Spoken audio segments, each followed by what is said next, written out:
La dernière semaine, je vous ai parlé de la société autoritaire d'un côté et de la société libertaire de l'autre côté. Les libertaires estiment que cette société libertaire, que cette société libre nécessite une révolution sexuelle. Je pense ici au livre La Révolution sexuelle de Wilhelm Reich. Effectivement, il estime que notre comportement, qu'il soit autoritaire ou libertaire, s'exprime peut-être avant tout à travers de notre sexualité. Les autoritaires, au contraire, estiment que certains comportements ou orientations sexuelles sont contre nature.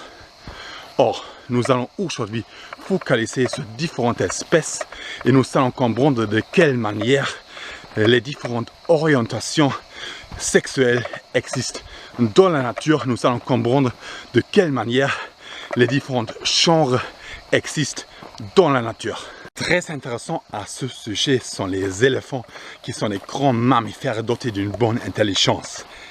Les éléphants femelles vivent dans une société matriarcale et polygame avec les autres femelles et les enfants.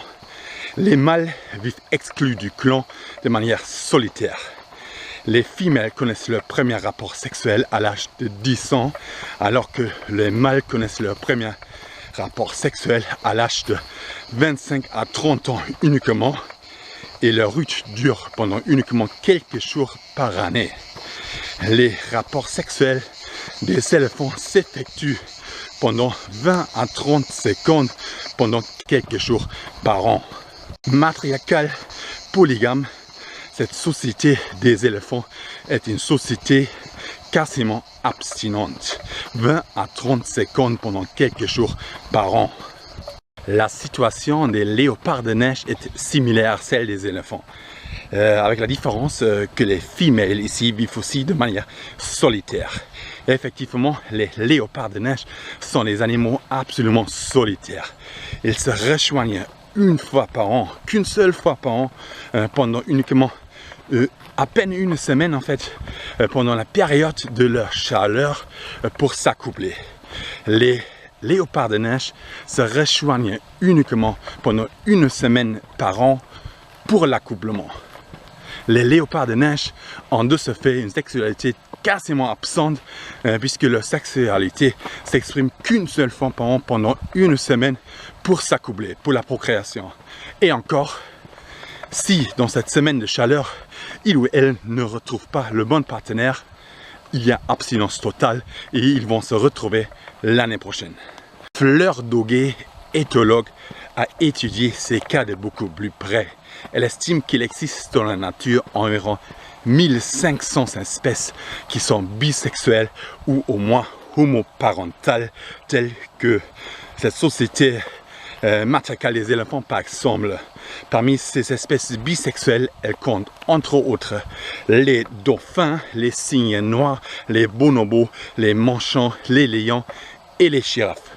Il semble que la bisexualité et l'homoparentalité est en fait la règle dans la nature. Il semble même que la reproduction asexuelle est très courante dans la nature, notamment chez les espèces végétales et chez les invertébrés. Cette reproduction asexuelle s'effectue soit par bourgeonnement, par scissiparité, par clonage ou par parthénogenèse, notamment chez les insectes et les reptiles. Or, la moustique est très intéressante à ce sujet parce que la femelle s'accouple avec la moustique mâle pendant quelques jours uniquement. Le mâle, qui est polygame, meurt après l'accouplement alors que la femelle garde en elle dans une petite poche son sperme afin de s'auto-féconder pendant au moins 5 cycles dans l'avenir. De cette manière, la femelle a donc un stock de sperme qu'elle porte dans son propre corps, lui permettant de s'auto-féconder pendant au moins 5 fois dans l'avenir. Mais ce n'est pas tout, parce que la nature est formidable. Il existe aussi des espèces hermaphrodites. Ces espèces sont des espèces intersexuelles, telles que beaucoup des poissons, par exemple le poisson clown. Effectivement, ces espèces naissent par exemple femelles et à l'âge d'adulte, elles deviennent mâles ou ils naissent mâles et deviennent femelle. Or, il y en a d'autres qui peuvent changer en fait leur sexualité selon le besoin de la communauté. Il n'y a par exemple que des mâles, ils ont besoin de se reproduire. Certains des mâles peuvent devenir des femelles. Il n'y a que des femelles, elles ont besoin de se reproduire. Certaines de ces femelles deviennent des mâles. Ces espèces sont des espèces intersexuées. Elles peuvent changer leur sexe. Mais comment c'est possible? Comment ces espèces hermaphrodites, ces espèces intersexuées peuvent changer leur sexe gonadique, peuvent changer leur organe de reproduction? Or, en effet, en réalité, l'anatomie de notre organe de reproduction est génétique et dépend d'un gène switch qui peut être activé ou désactivé. Chez l'être humain, on parle du gène SRY, S-R-Y, le Sex Determining Region of Y chromosome. Or, avec un certain taux hormonal ou avec certaines protéines de notre corps, nous pouvons activer ou désactiver ce switch, nous pouvons activer ou désactiver ce SRY, ce gène SRY, qui est donc responsable de l'anatomie de notre organe de reproduction et donc responsable de notre sexe. Le changement de sexe est génétique et peut être activé ou désactivé. Toutes les espèces sont porteurs des deux sexes. Toutes les espèces sont à la base intersexuées et hermaphrodites. Il existe alors toutes les orientations, tous les genres possibles dans la nature.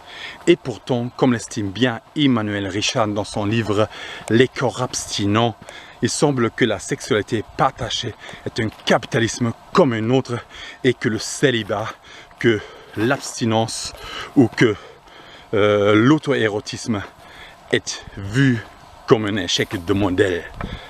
Alors que toutes ces orientations, que toutes ces pratiques existent bien dans la nature et qu'aucune de ces orientations, aucune de ces pratiques n'est contre nature. Contre nature sont ceux qui renoncent à de telles pratiques. Or, moi j'ai envie que Dieu a créé la nature par toute sa diversité. Dieu a créé la nature par toute sa diversité. Et il faut vivre sa diversité. Et moi, éco-jogger alors, j'ai envie de m'occuper de cette nature diversifiée. Et c'est bien pour ça que je vais faire mon éco-jogging. Ok, à côté encore du verre. 1, 2, 3, 4, 5, 6, 7, 8, 9, enfin un peu partout.